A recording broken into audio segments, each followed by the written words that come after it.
আপনি যে বলতেছেন ইউনূস সাহেব থাকবে না, চলে যাবে, ইউনূস সাহেব থাকবে। ইউনূস সাহেবের সাথে যারা আছে, জীবনে ভোট পাইলে ইউনিয়ন পরিষদের ভোট একটা মেম্বার হইতে পারবে না, তারা এখন মন্ত্রীর গদিতে বসে আছে, তারা কি যাইতে চায়? ইউনূস সাহেবও এখন মনে হইতেছে তাদের সঙ্গে সুর মিলাইছে। এবং কোনোদিনই ওই যে কালকে অভিমান করে কইছিল, মনে করছিল হাজার হাজার লাখ লাখ কোটি কোটি মানুষ দৌড়ায় যমুনায় গিয়ে কইব, স্যার আপনি যায়েন না, আপনি থাকেন না, হইলে আমরা বাঁচবো না। আরে বাংলাদেশ, আমি একটা দেশ সৃষ্টি করছি, আমরা ইউনূস সাহেবের মতো লোক থাকলো কি থাকলো না, এতে কি আসে যায়? এটা বিএনপির সালাউদ্দিন আহমদ স্থায়ী কমিটির, তাকে আমি ধন্যবাদ দিই যে পদত্যাগ করা না করা এটা ইউনূস সাহেবের ব্যক্তিগত ব্যাপার। হ্যাঁ, আমিও বলি পদত্যাগ করা না করা ওনার ব্যক্তিগত ব্যাপার। কেউ ওনার জন্য, উনাকে সবাই চিনে ফেলছে যে উনি একটা এনজিও চালাইতে পারবে, কিন্তু উনি বাংলাদেশ চালাইতে পারবে না। উনি যদি থাকে, আপনি বলছেন কি হবে? আমি বললাম এই সামনের জুন মাসে গিয়ে আবার গন্ডগোল লাগবে, আবার নভেম্বর মাসে, ডিসেম্বর মাসে গন্ডগোল লাগবে। তবে আমি বিএনপিকে বলবো, বিএনপি রাজনৈতিক দল, জিয়াউর রহমানের দল, খালেদা জিয়া, তারেক রহমানের দল, বিএনপি একবার যখন বলছে ডিসেম্বরে ইলেকশন হবে, ইলেকশনটা কিন্তু ডিসেম্বরের মধ্যে বিএনপিকে করার জন্য বলতে হবে, করার জন্য যা করার তাই করতে হবে। আর যদি না করতে পারে, বিএনপির যে Prestige personality as a political party, এটা কিন্তু বেনিশ হয়ে যাবে। কাজে ডিসেম্বরের মধ্যে ইলেকশন আদায় করতে হবে। খুব ক্লিয়ার কথাটা, ইলেকশন আদায়, এটা এদের বাপের দেশ না যে বছরের পর বছর বিনা নির্বাচনে থাকবে। মানুষ 15 বছর একটা ভোট দিতে পারে নাই, মানুষকে ভোট থেকে বঞ্চিত করবে। ডিসেম্বরের মধ্যে অবশ্যই ভোট হতে হবে। এইসব ছেলে পেলেরা এই কেরানির চাকরি করার জন্য দরখাস্ত করলে পাইতো কিনা সন্দেহ। এরা আজকে মন্ত্রী হয়ে বসে আছে। হায়রে দেশ, এইসব ছেলে পেলেরা তার নিজের এলাকা মুরাদনগর, যাদের সাথে ঝগড়া করে, যেদিন তার ক্ষমতা থাকবে না ওদিনও বাড়িতে যেতে পারবে না মাকে দেখার জন্য। আমি কথাটা সব সময় বলি, এইসব ছেলে পেলেরা এই দেশটার মধ্যে সমস্ত গন্ডগোল সৃষ্টি করতেছে। আর ইউনূস সাহেব এমন একজন মানুষ, আমি বুঝতে পারতেছি না, ইউনূস সাহেব 85 বছরের মানুষ, আসলে কি উনার সুস্থতা আছে কিনা, আসলে কি উনার সুস্থতা, শারীরিক সুস্থতা আছে কিনা। সমস্ত লোককে উনি অ্যাভয়েড করেন, শুধু মাথার উপরে তুলে নাচেন ওই 2-3টা ছেলে, একটা নাহিদ ইসলাম, একটা সার্জিস আলম, একটা হাসনা, তার ওই যে 2টা মন্ত্রী, এই 5-7টা ছেলেকে নিয়ে মনে করতেছেন বাংলাদেশকে উনি কন্ট্রোল করবেন। এটা আর হইল তার ওই যে ভিতরের যে ষড়যন্ত্রকারী উপদেষ্টারা, যাদের ইতিহাস, অনেকেরই ইতিহাস এত কুৎসিত, যাদের অনেকেরই ইতিহাস এত কুৎসিত, এই বাংলাদেশটা স্বাধীন করা ঠিক হয় নাই। এদের মতো কুৎসিত চরিত্রের লোকেরা আইসা এখানে এত বড় বড় পদ দখল করে যদি বলে কেমনে কুৎসিত, আমি কিন্তু বলবো। আমি বলতে কাউকে ভয় পাই না, কিন্তু আজকে বললাম না। তারা যদি মানে এখান থেকে সইরা পড়ে বলবে না মানুষ, কিন্তু সইরা না পড়লে কুৎসিত ব্যাপারগুলা কিন্তু বাংলাদেশে বের হবে। এখন কিন্তু সবাই জানে কে মার্ডার কেসের আসামি ছিল, কে ধর্ষণ কেসের আসামি ছিল, কারা এই দেশের সমস্ত কিছু দখল করে বসছে। এই জায়গাগুলো কিন্তু আসবে, এবং এই দেশে কিন্তু সমো টু রুল হইতে পারে হাইকোর্ট থেকে। তাই আমি তাদেরকে বলবো, ইউনূস সাহেবকে বলবো, এইসব কুৎসিত লোকদেরকে এইখান থেকে সরান। আপনি নিশ্চয়ই জানেন কাদের নামে ধর্ষণ কেস আছে, কাদের নামে হত্যা মামলা আছে, কারা বিদেশে গিয়া বেনামে নাগরিক হয়েছে, বাংলা নাম পাইয়া ইংরেজি নামে হয়েছে, তাদের উপরে আবার আপনি আমার দেশের সার্বভৌমত্বের দায়িত্ব দিয়ে দিচ্ছেন। আমি তাই আজকে আপনাকে বলতে চাই খুব ক্লিয়ার কথা, ইউনূস সাহেব যা করতেছে, আমি ইউনূস সাহেবের কাছ থেকে এটা আশা করিনি। জনাব অধ্যাপক মোহাম্মদ ইউনূস বাংলাদেশের সুসন্তান, উনি নোবেল পাইছেন, কিন্তু উনাকে আমার মনে হয় না উনি রাজনীতির কোনো প্লেয়ার, বা রাজনীতি সম্পর্কে উনার কোনো বাস্তব জ্ঞান আছে। উনার ওই 1 টাকায় 1.5 টাকা, 100 টাকায় 33 টাকা বছরে লাভ নেওয়ার একটা যোগ্যতা উনার আছে বলে মনে হয়। একটা এনজিও, একটা গ্রামীণ ব্যাংক করার যোগ্যতা আছে, কিন্তু রাষ্ট্র চালানোর মতো যোগ্যতা উনার নাই।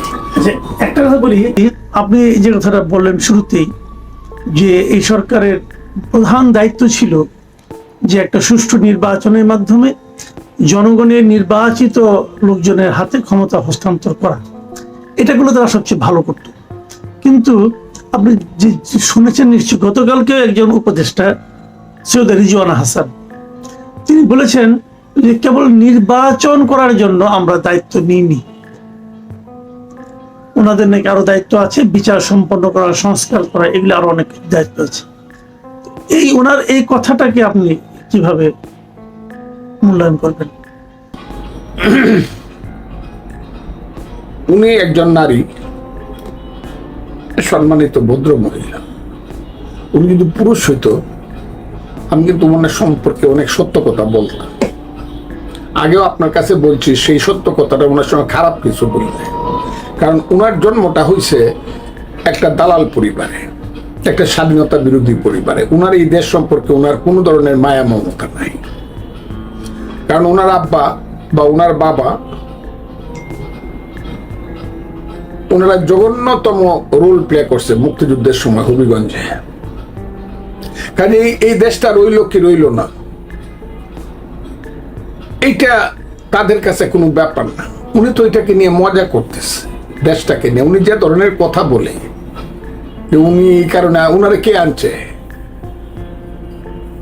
ওনারে কে আনছে? উনি এনজিও করা ছাড়া আর কিছু মানুষের পায়রবি করা ছাড়া ওনার জীবনে কি যোগ্যতা আছে?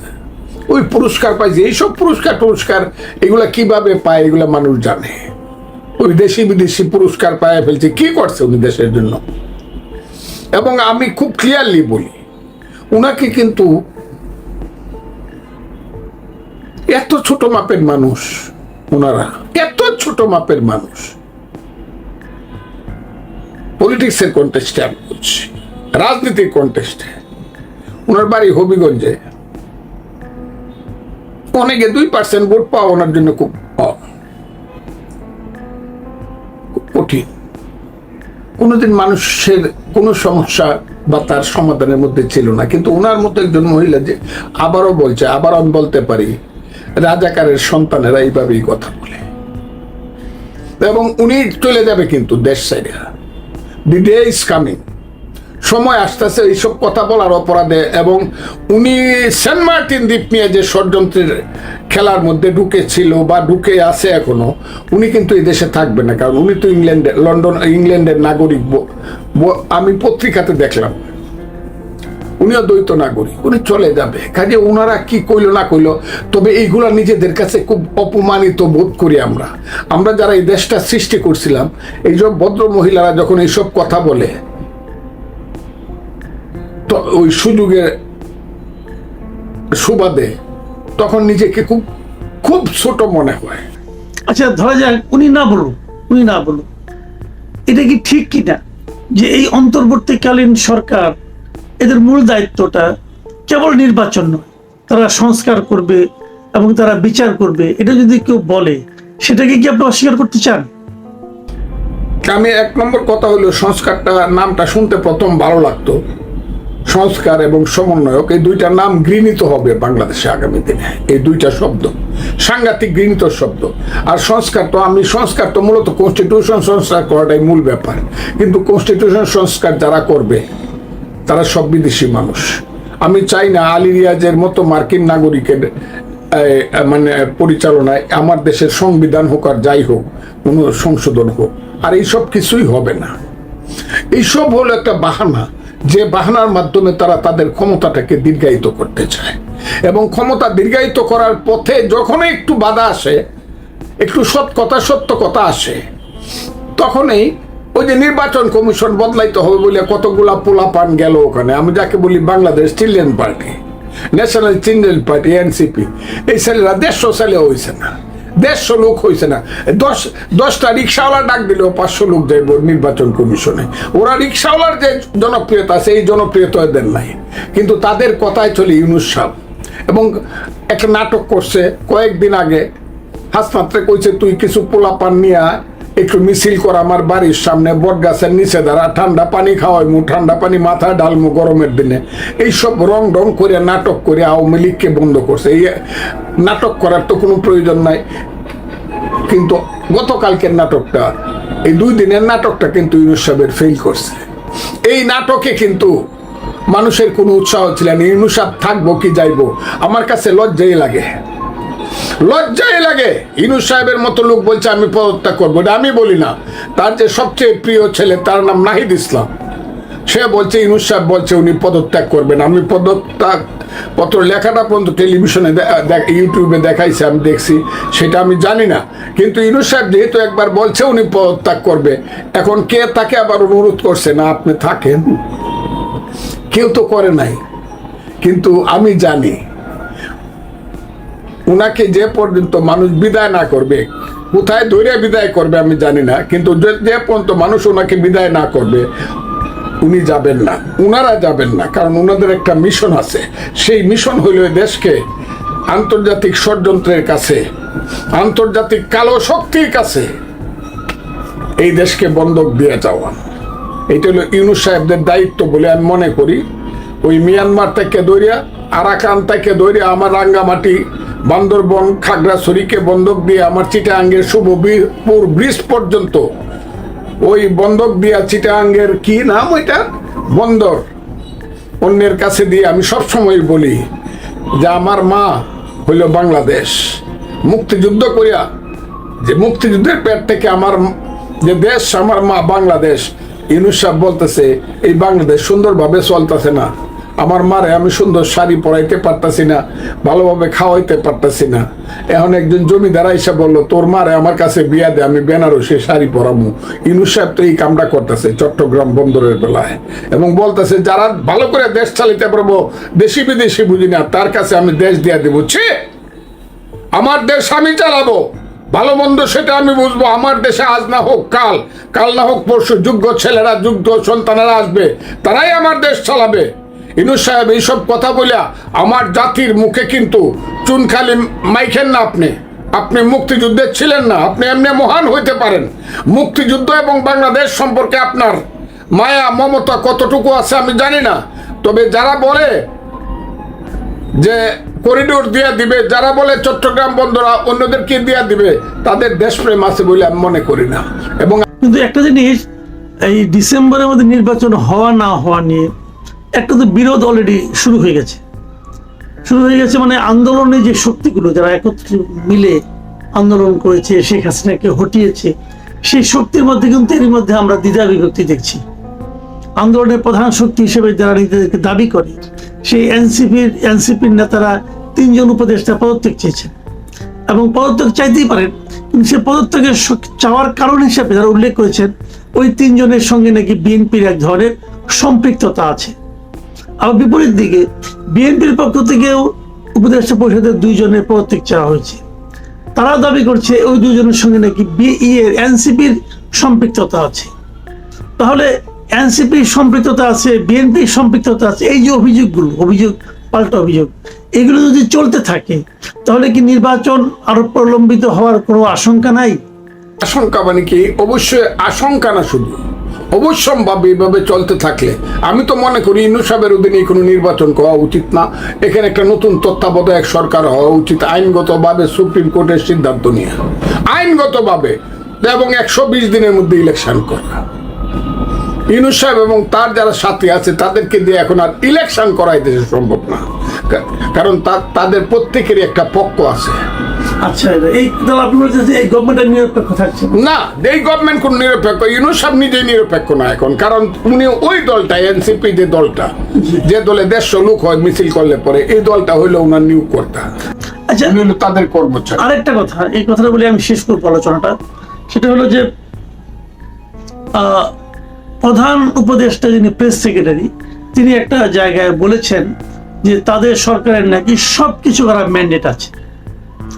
এখন এদিকে যখন এই অন্তর্বর্তীকালীন সরকারটা গঠন করা হয়, এটা তো সংবিধানের মধ্যে এর কোনো অপশন ছিল না, কিন্তু এটা গঠন করার ক্ষেত্রে সুপ্রিম কোর্টের কাছ থেকে এক ধরনের একটা পরামর্শ নেওয়া হয়েছে। তো সেই পরামর্শ কি ওখানে কি বলা হয়েছিল যে তাদের সব ধরনের কাজ করার ম্যান্ডেট আছে, ম্যান্ডেট থাকবে? লোকগুলার কথা আপনি আমাকে জিজ্ঞেস, বিশেষ করে এই লোকটার কথা মনে হলে আমার মনে হয় আইলের বাই কলির কাল, ছাগলের চাটে বাঘের কাল। এরা কারা? বাংলাদেশে 2 পয়সার মানুষেরা বাংলাদেশের রাজনীতির ক্ষেত্রে বলতেছে, সাংবাদিকতার ক্ষেত্রে বা তার নিজস্ব ক্ষেত্রে তার যোগ্যতা থাকতে পারে, এটা আমি অস্বীকার করব না, কিন্তু রাজনীতির ক্ষেত্রে হু আর দে ইন বাংলাদেশ, তাদের কি ভূমিকা আছে, তাদের কি অবদান আছে, এইসব লোকেরা সময় এবং সুযোগে যে ধরনের বেয়াদবি বেতুমিজি কথা কইয়া গেল, আল্লাহর রহমত যদি হয় জনগণের প্রতিনিধিদের হাতে যেদিন দায়িত্ব আসবে সেদিন যাতে তারা বাংলাদেশে থাকে। আমি কথাটা বলতে সেদিন যাতে বাবারা তোমরা বাংলাদেশে থাইকো, যাতে আমরা জিজ্ঞাসা করতে পারি, ও বাবা তুমি কি কইছিলা, একটু কত দেখি, তোমার জিব্বাটা বাইর করে একটু কথাটা কও। আমি এদের সম্পর্কে কিছুই বলতে, এদেরকে আমি ভীষণভাবে মনে করি আইলোরে বাই কলির কাল, ছাগলের সাথে বাঘের গাল। আমি তো বলছিলাম এই যে খলিলুর রহমানকে কি বানাইছে, প্রতিরক্ষা বাহিনীর কি নিরাপত্তা বিষয়ক মন্ত্রী বানাক বা নেতা বানাক, আমি বলছিলাম ফজলুর রহমান যাকে চিনে না বাংলাদেশে, সে কেমনে নিরাপত্তা বাহিনীর তত্ত্বাবধায়ক হয়? বাংলাদেশের সেনাবাহিনী, নৌবাহিনী, বিমান বাহিনীর তত্ত্বাবধায়ক তাকে ফজলুর রহমান যাকে চিনে না সে কেমনে হয়? কোত্থেকে কে আসছে? বাপ দাদার নাম নাই, চান মরলের বিয়াই। হ্যাঁ, এরা সেই দেশটাকে এখন সর্বনাশ করতেছে। আমি বললাম বেশি করলে ইউনূস সাহেব আপনার ওই যে মেন্টর কি মাস্টার মাইন্ড বলছে এই দেশ গৃহযুদ্ধের দিকে যাবে। আমি চাই না গৃহযুদ্ধের দিকে যাই, কিন্তু খুব বিপদ হবে। কিন্তু ইউনূস সাহেব মানুষ কিন্তু যাই বুঝতে পারছেন না, আজকে 3 দিন যাবৎ খালি আর্মি একটু কথা কইছে, সেই আর্মিকে আমি স্যালিউট জানাই। বাংলাদেশের আর্মিতে হয়তো বা আগে কিছু এদিক সেদিক কিছু লোকজন ছিল, কিন্তু আজকের আর্মিকে আমার খুব দায়িত্ববান আর্মি এবং দেশপ্রেমিক আর্মি বলেই মনে হচ্ছে, এবং আর্মির জেনারেলকে মনে হচ্ছে উনি খুব সুন্দর এবং সুস্থভাবে এবং বিচার বিবেচনা করে কাজ করে এবং কথা বলে। কাজেই আমি খুব ক্লিয়ারলি বলবো ইউনূস সাহেব খুব সাবধান। আমি কিন্তু উবায়দুল কাদেরে বলছিলাম, শেখ হাসিনারে বলছিলাম, আজকে আপনাকে বলি সাধু সাবধান, সাধু সাবধান, সাধু সাবধান।